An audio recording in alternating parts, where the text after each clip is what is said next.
Welcome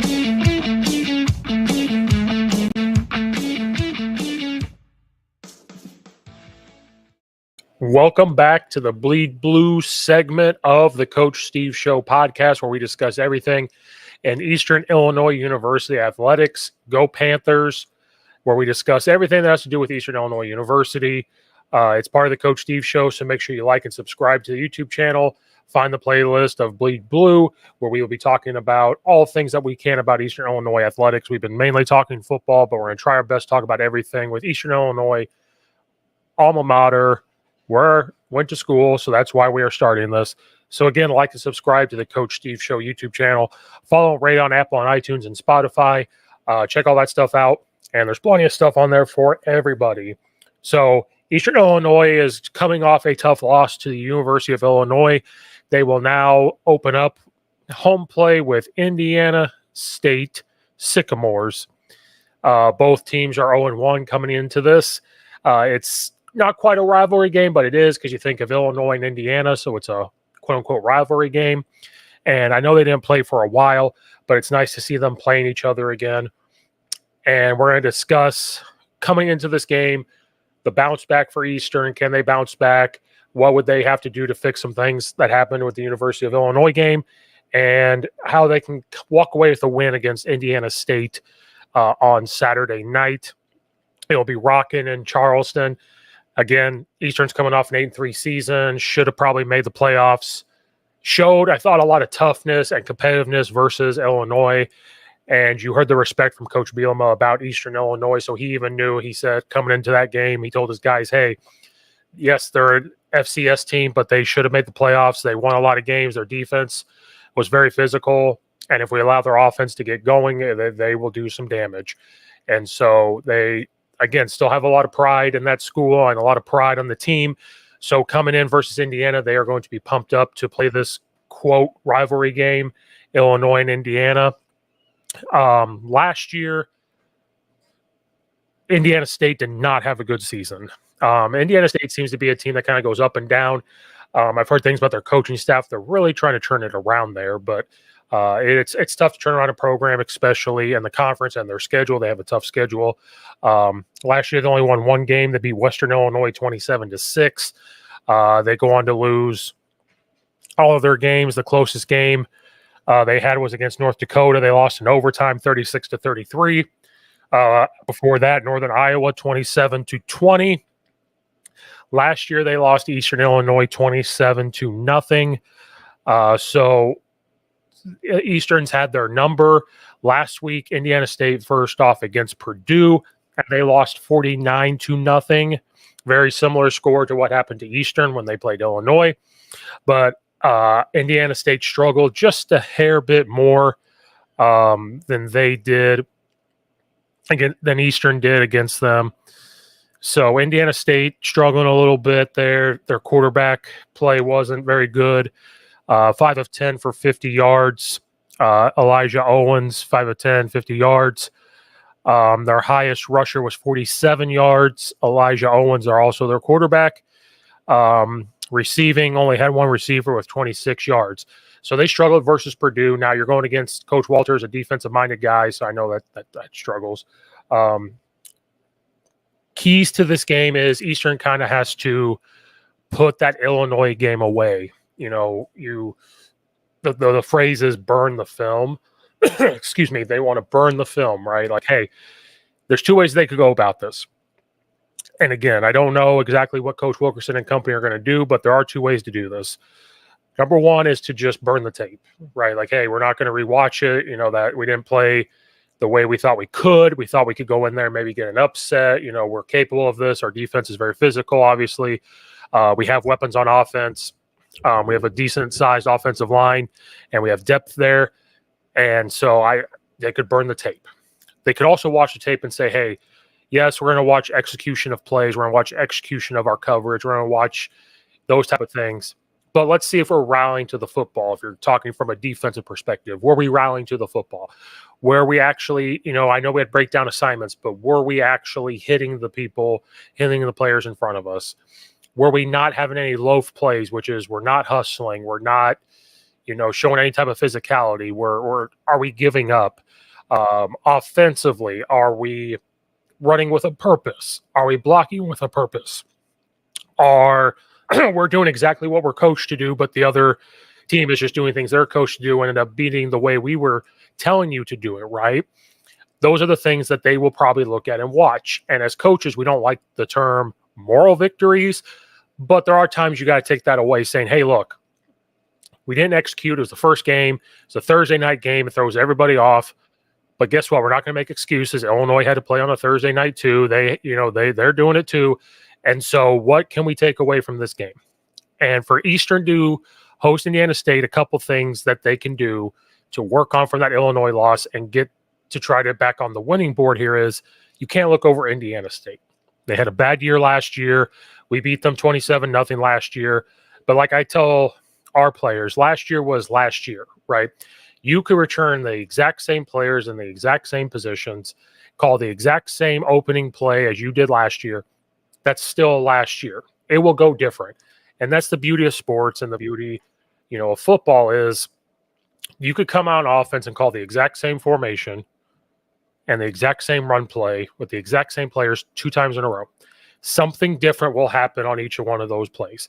So you can't sit there and say, well, last year this, we were able to win and all that stuff. No, that was last year. What we did last year was last year. Yeah, we played well. Yeah, we did the things we were supposed to do, but that's last year. And so we cannot overlook this team. They've struggled over the past few seasons. The season before 2023, they won 2 games. The year before that, they won 4 or 5 games. They actually beat Eastern in 2021. So they're capable of winning. That year, they beat Eastern Illinois. They beat Eastern Kentucky, Western Illinois, Youngstown State, and Illinois State, believe it or not. And then in the COVID year, right before the COVID year, they won 5 games again. They played Kansas close. They beat Eastern Kentucky. They beat Eastern Illinois. They beat Western Illinois, Youngstown State, and Missouri State. So there is a chance that Indiana State, because they go through these flows. When you think of Indiana State football, they were good in the past, and then ever since then, they go up and down in these waves.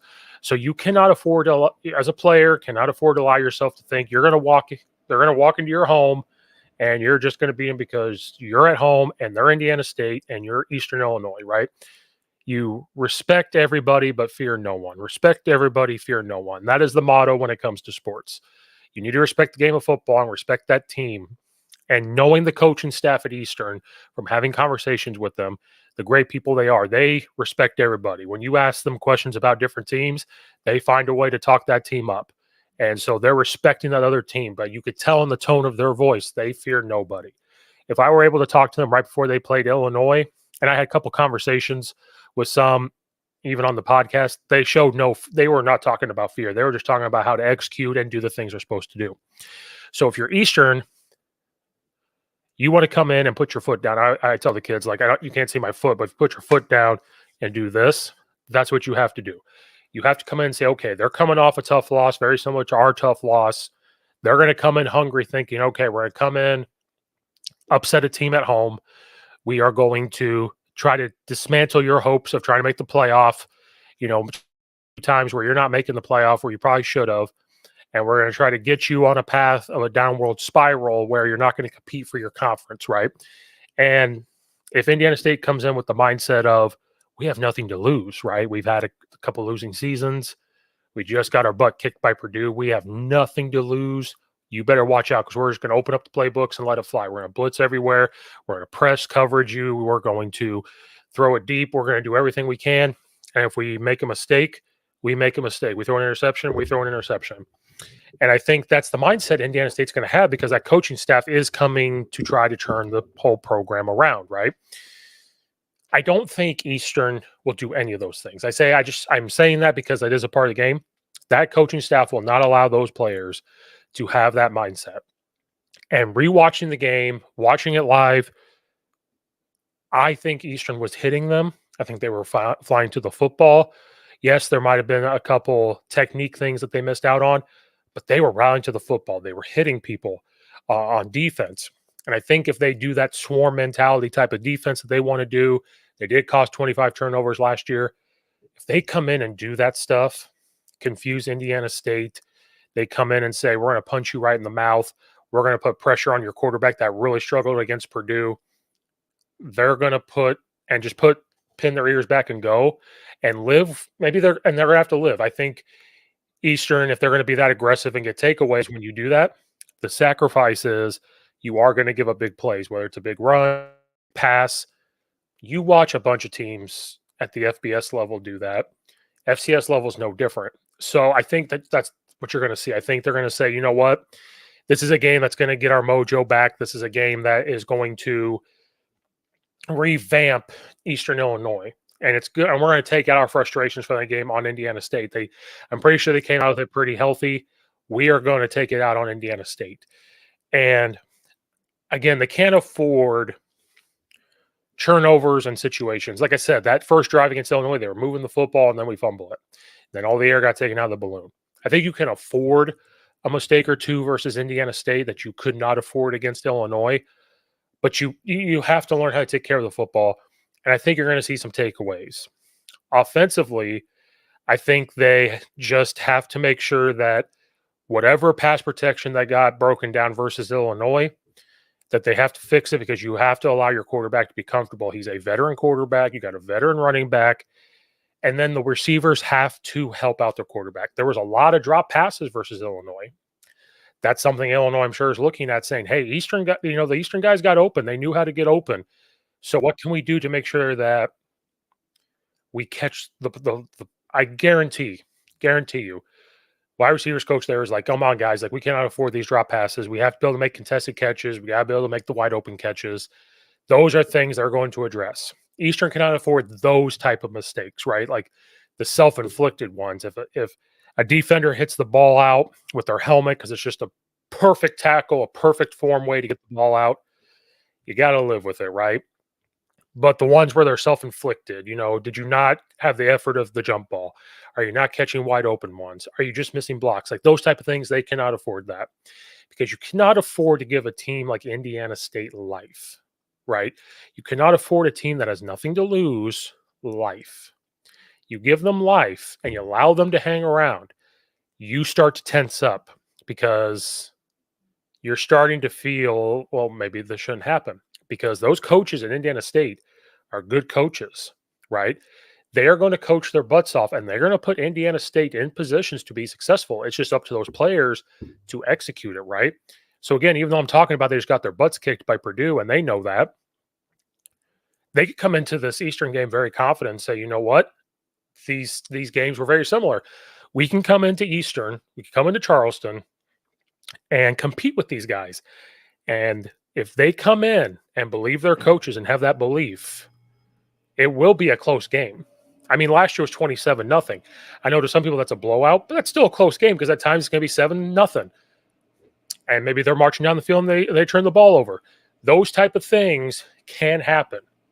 And if you're Eastern, you cannot afford that to happen, right? You have to take advantage of any turnover that you cause. You have to take advantage of sustained drives. And you just have to be able to do those things. And if you're not able to do that, Indiana State is going to hang around. So for Eastern, I think you're going to have a big game out of Holly, right? I mean, I don't know. To some people, these are bad numbers. You could look at them as bad numbers. I mean, against Illinois, 147 yards, way more than what Indiana State passed for, but he had 2 interceptions. So if you're Holly, you're looking for a bounce back game. You cannot afford to throw the interceptions. The receivers have to help you out, but you also have to complete more passes. 16 of 32 is not going to cut it as you go through your schedule. And then he's got to play well. I think he could get involved in the run game a little bit because he can move around. But then Eastern's got to get the run game going. Flowers only had 28 yards rushing, right? So if you're Eastern, you're going to have to sit there and take some pride in saying we're going to have to be able to run the football, right? And I think Illinois was taking away maybe some of the inside zone stuff. So you saw a lot of GT stuff and everything else. And I think if they can get their inside zone game going, it will help out Holly because maybe you can do some zone read, some RPO stuff. Maybe he has to get involved in that way too. they have to get involved and continue to throw it to Smith. He had 63 yards. That will probably be the guy you throw to. But you should have to come out with some confidence. You have to come in and execute and say, okay, it's the second game now. The first game, reason, excuse doesn't matter anymore. So those are the type of things that Eastern is going to have to do in order to walk out with a win, to get back on the right foot here.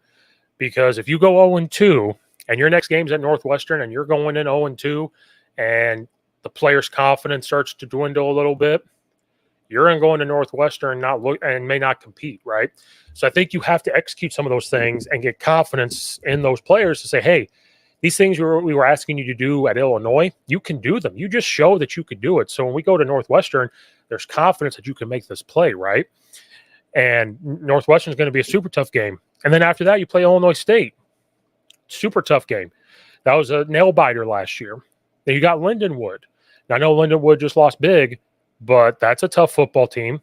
SEC Missouri, tough team. Tennessee State, UT Martin. Western Illinois is revamped. They got some really good coaches there, and they recruited very well.